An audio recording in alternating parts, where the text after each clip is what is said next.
Okay, welcome everyone. So you remember that last week we started the Parsha of Vayetze and we talked about Jacob's ladder and the letters and the meditation, the experience he had with the running and returning, and that how it all comes into one. And we read from that Parsha in the Zohar.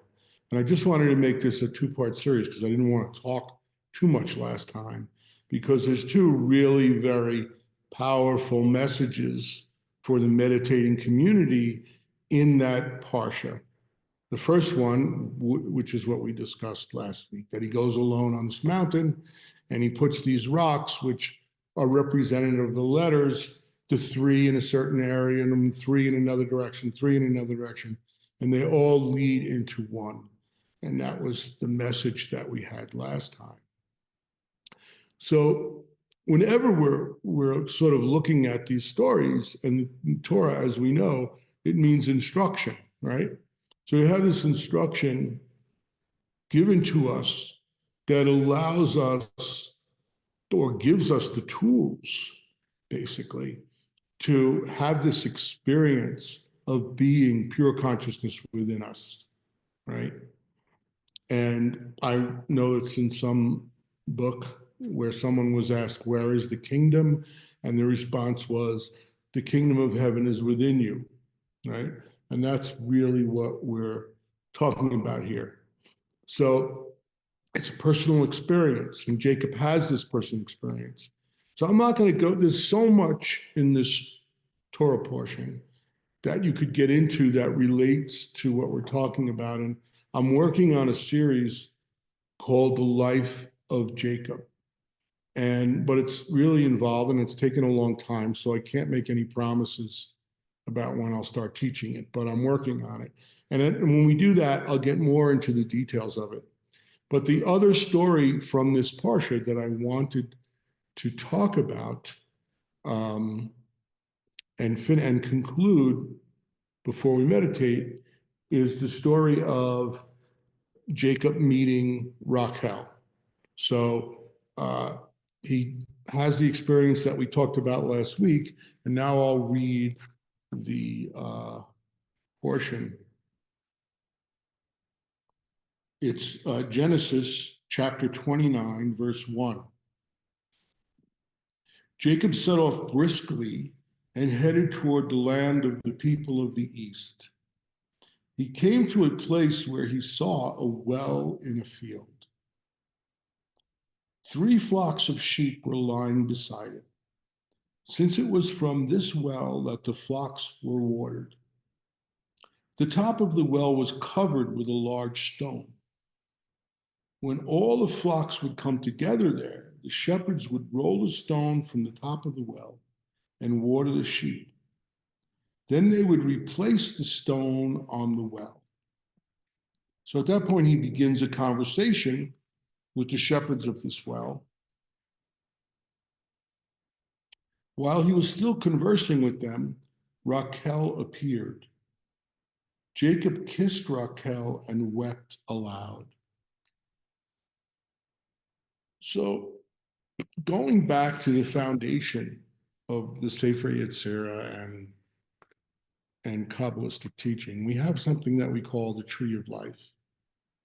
And this is basically the expression of pure consciousness, the expression of Ein Sof in formation and creation and action like that, right? And it's all of us. We are that expression. So if you think of consciousness sort of like a beautiful symphony, how is it expressed?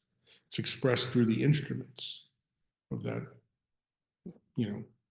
music is expressed that way. Cello, violin, vocal, piano, whatever it is, it all comes together. So we're all different instruments of this consciousness that vibrates and then becomes. And the Sefer Yetzirah kind of discusses the order of that, right? We call it Seder Hashtil Shilot, the order of this forming and how the vibrations go from vibrations into creation and form and action. And the description of what we call the Mishkan, or the temple, like the tabernacle, is us, right? So we are that. So when we read a parsha or Torah portion or any of these things, from a UMI perspective, from a Kabbalistic perspective, we're not reading history, although it may well be history. I'm not saying it's not, but we're looking at it and saying, I am Jacob. And what is the Torah telling me to experience, or how to experience, right? So Jacob comes to this well. He sees the well in the field, and there's a rock in front of the mouth of the well. So what does the rock represent? The rock, what it represents, we call in Kabbalism klipot. Klipot is a Hebrew word, and it means like shell. You know, it's sort of like a curtain or a shell or a skin that, you know, protects something. So it has something, some value to it, but it's really not a physical thing. It's a thing that happens to us over lifetimes or a lifetime, where judgments and rigidity enter us from one field or another by our own creation, all this stress and strain and things that separate us from the unified field of pure consciousness, like that. It's stuff that enters us and freezes that water so it doesn't flow, right? And then we're just living in a conscious thinking level rather than being in touch with that well of being within us. So that's the metaphor here in the story. Comes to the well, he removes the rock from the well, and the waters then flow freely. This story tells us that there's 3 flocks of sheep. So the 3 flocks of sheep represent what the Sefer Yetzirah calls the order of creation. So it's masculine and feminine. All of us are both masculine and feminine. It's wisdom and understanding, mercy and strength, all of these balances, right? In the Veda, it's like the balances of the doshas, right? Where you have kapha, pitta, and what's the other one? Kapha, pitta, and vata. So it's just like that. It's the 3, the balances.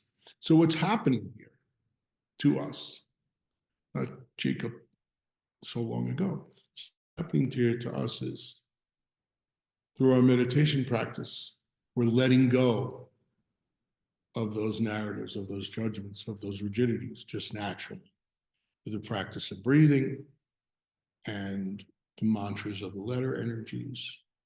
We're allowing them to let that rock be removed from the mouth of the well. And then the waters from the well become unfrozen, they flow freely. And now we're, whoever we are at the mouth of the well, the 3 sheep, the 3 columns of the tree of life for all of us, the waters flowing freely into us, into our conscious thinking level, right? Which means there's balance. So Jacob, in his last experience, had an experience of pure consciousness, but it was only a right side sort of masculine experience. Now he's fulfilling that with this next experience, and the balance comes into view. All he does is see. Yet Rachel appears to him, Raquel appears to him, and he weeps out loud, because this experience is an overwhelming experience for bliss. It's a very romantic story, but it's also an experience of a unification, a blissful experience. So let me just read what the Zohar, which is Simeon Bar Yochai, and he can explain it much prettier than I could ever explain it. So when it says that Jacob looked and beheld a well in the field, there is an inner meaning to this. He discerned the supernal well, which corresponds to the well below and above. This is borne out by the words, 3 flocks of sheep lying there by it. In truth, the 3 allude to the south, east, and north. The south is on one side, the north on the other, and the east between them. So it's traditional to sit and face the east, and that's the way these books are written, in that sort of like way. So if you think about it, Jacob's sitting and he's facing east, the south is on the right and the north is on the left. And that's the way the tree of life is expressed. That chachmah, which is wisdom, and chesed, which is mercy and kindness, is on the right side, and on the left side is binah, which is understanding, and gevorah, which is sort of strength and severity. These things are coming together for him, Jacob and Rachel. And we should think of it as we all are, whether you're a woman or a man, we all have both masculine and feminine consciousness that comes together in a state of unity within us, right? Observe that Jacob, when he sat by the well and saw the water rising up toward him, he knew that there he would meet his destined wife. It was the same with Moses, who when he sat by the well, as soon as he saw the water rising toward him, he knew that there he would meet his destined wife. Observe that this section, the term well, is mentioned 7 times, which indicates the identification of this well with Beersheba, the well of 7. Okay, so there's a lot there.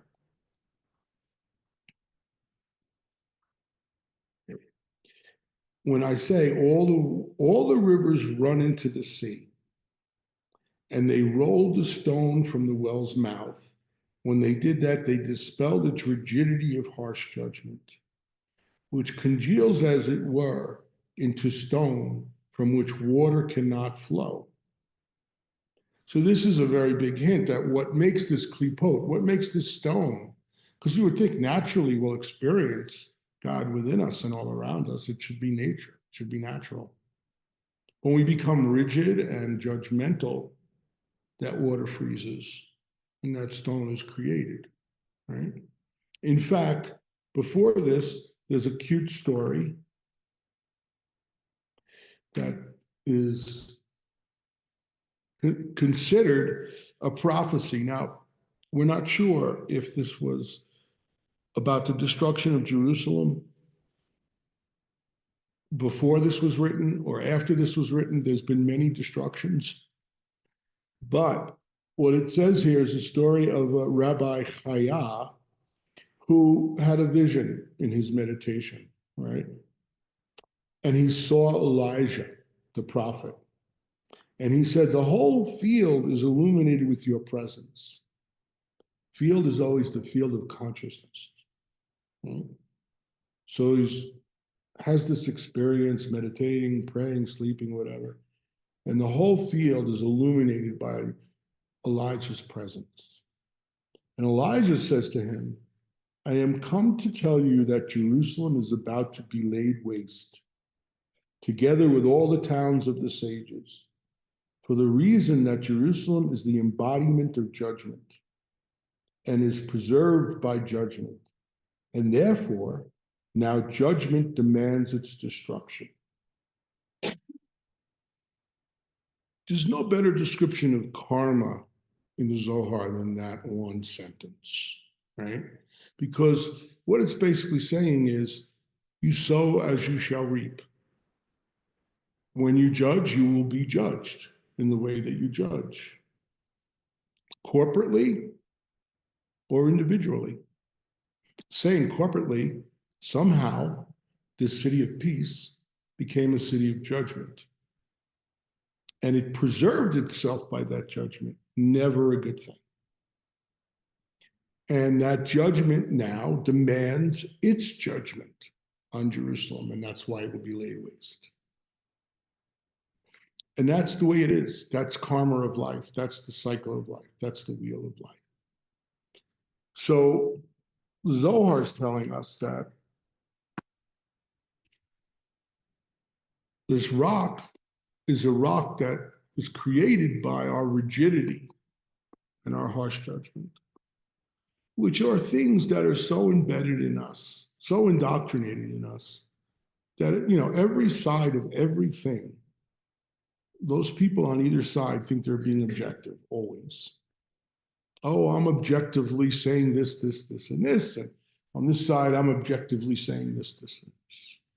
So the only way to really break that cycle is by transcending the narratives. And that's the only way to move the rock. So in this form of meditation, there's no guidedness, there's no theosophical thing to think about. We're not thinking, this is evil and that's good. We're just using these breath and the sound vibrations to drill through the klipo so that we experience that which is beyond the narrative. Right? So all these sevens are coming up, and I could go on a list of sevens in these parshas. If you look at the walls here, all of these letters are in a certain order, and it's not just A, B, C, D, E, Aleph, Bet, Gimel, Dalet, Hey. It's what it is it's the way the Sefer Yetzirah describes the order. So that big stained glass has what's called the mother letters on it, and that's Aleph, Mem, and Shin. Those are the most primordial letters. And then the elemental letters, there's 6 and 6, representing the cycles of the month. That's 12. And in representing the field of action, where creation becomes action. The back wall is the 7 double letters. So it was mentioned 7 times, the well in the Parsha. Also, if we go to Moses, Jethro, his father-in-law, had 7 daughters. If we go back to Jacob, Jacob had to work 7 years for Rachel, and he got Leah, and then he had to work another 7 years for Rachel. So all these 7s are coming up. 7 is the inner court. The 7 doubles are the energies of the inner court. Transcending the inner court is the most primordial letters, the Holy of Holies. This goes back to the Mishkan that I was discussing. The temple, the tabernacle, we are that. So deep within us is the Holy of Holies. The first emanation are those mother letters and fathers, and then becomes the 7 doubles. So the struggle with the shepherds are really struggles with inner angels, chayot. And the running and returning is part of our meditation. This whole process of removing the rock from the well is the meditation process.